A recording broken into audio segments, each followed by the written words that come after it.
ఇప్పుడు మనం CPM party రాష్ట్ర మహాసభల్లో ఉన్నాము.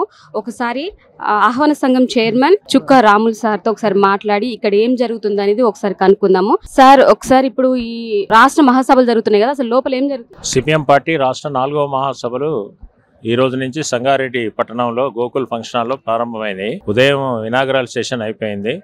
దాంట్లో ప్రకాష్ కరత్ గారు ప్రారంభోపన్యాసం చేసి మహాసభను ప్రారంభించారు. ఆ తర్వాత సిపిఐ రాష్ట్ర కార్యదర్శి కూనంనేని సాంబశివరావు గారు ఈ మహాసభలో పాల్గొని సిపిఐ పార్టీ తరఫున సౌహార్ద సందేశం ఇచ్చారు. ఆ తర్వాత తమ్మినేని వీరభద్రం గారు కార్యక్రమాల రిపోర్టును ప్రవేశపెట్టారు. ఇప్పుడు జిల్లాల వారీగా చర్చలు జరుగుతూ ఉన్నాయి.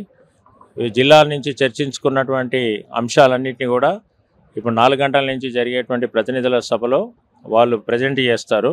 ఆ రకంగా రేపు కూడా ఈ చర్చలు కొనసాగుతాయి.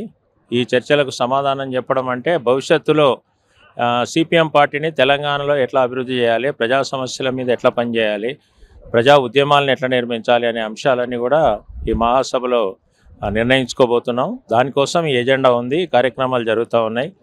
దీంట్లో పాల్గొనడానికి అఖిల భారత నాయకులు ప్రకాష్ కరత్ గారు, పొలిట్ బ్యూరో సభ్యులు విజయరాఘవన్ గారు, అట్లాగే బివి రాఘవులు గారు హాజరయ్యారు. వాళ్ళు ఈ మహాసభకు పరిశీలకులుగా ఉన్నారు.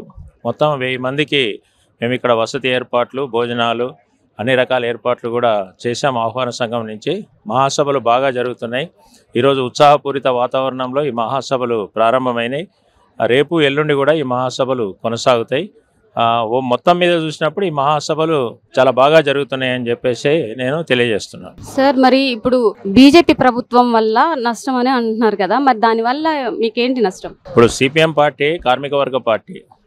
కార్మిక వర్గం యజమానులతో పోరాడాలంటే, వాళ్ళ హక్కులు సాధించుకోవాలంటే కార్మికుల్లో ఐక్యత కావాలి.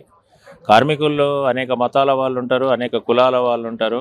కానీ వాళ్ళు ఆ రకంగా మతపరంగా కులపరంగా చీలిపోతే యజమానులకు లాభం జరుగుతుంది, కార్మికులు నష్టపోతారు, వాళ్ళకు రావాల్సిన హక్కులు సాధించుకోలేరు. ఇది ఎర్రజెండా సిద్ధాంతం. ఇవాళ Bharatiya Janata party, BJP, RSS వాళ్ళు చెప్పేది ఇక్కడ యజమానులు కార్మికులు అనే విభేదం కాకుండా కార్మికుల మధ్యలోనే విభేదాలు సృష్టించే సిద్ధాంతం. అంటే నువ్వు హిందువువి, నువ్వు ముస్లింవి, నువ్వు క్రిస్టియన్వి, ఈ రకంగా మతం ప్రాతిపదిక మీద చీలికలు తేవడం అని అంటే ఇది రాజకీయ ఓటు బ్యాంకుగా, మతాన్ని వ్యక్తిగతమైన అంశంగా కాకుండా ఇది రాజకీయ ఓటు బ్యాంకుగా మార్చుకునేటువంటి ఒక ప్రమాదకరమైన పరిస్థితిని వాళ్ళు భారతదేశంలో తీసుకొచ్చారు. ఇదే కనుక ముందుకు వస్తే ప్రజాస్వామ్యానికి ప్రమాదం, ఇది లౌకిక విధానానికి, మన రాజ్యాంగానికి కూడా ప్రమాదం. అందుకే సిపిఎం పార్టీ ఈ మతోన్మాద శక్తులు పెరగకుండా అడ్డుకట్టేయడం కోసం కార్యాచరణ రూపొందిస్తుంది. ఇక్కడ బీజేపీ ప్రభుత్వం ఉన్నట్లుగా ఇప్పుడు ఏపీలో కూడా జనసేన పార్టీని బీజేపీ ప్రభుత్వం అంటే మోడీ సర్కార్ లాగా అని అంటున్నారు. దానికి మీరేమంటారు సార్? అది ఆంధ్రప్రదేశ్లో ఏం జరుగుతుంది అన్నది ఆంధ్రప్రదేశ్ సిపిఎం పార్టీ వాళ్ళు చెప్తారు. అక్కడ కమిటీ ఉంది, అక్కడ నాయకత్వం ఉంది, వాళ్ళు దాన్ని విశ్లేషణ చేస్తారు. కానీ ఒకటి మాత్రం, ప్రాంతీయ పార్టీలు బీజేపీతో కలిసి కనుక వాళ్ళు ప్రయాణం చేస్తే ఎక్కడ కూడా ప్రాంతీయ పార్టీలకు లాభం జరగలేదు. అంతిమంగా ప్రాంతీయ పార్టీలు నష్టపోతున్నాయి, బీజేపీ లాభపడుతుంది. ఇప్పుడు ఆంధ్రప్రదేశ్లో కూడా అదే జరుగుతుంది అనేది మా అంచనా. అందుకని తెలంగాణలో కూడా మేము ఇటు కాంగ్రెస్, టీఆర్ఎస్ వాళ్ళకు మాట చెప్తున్నాం, మీరు ఒకరి మీద ఒకరు విమర్శించుకోవడం కాదు. ఈ తెలంగాణ రాష్ట్రంలో బీజేపీ కూడా ఒక ప్రమాదకర శక్తిగా తయారవుతుంది.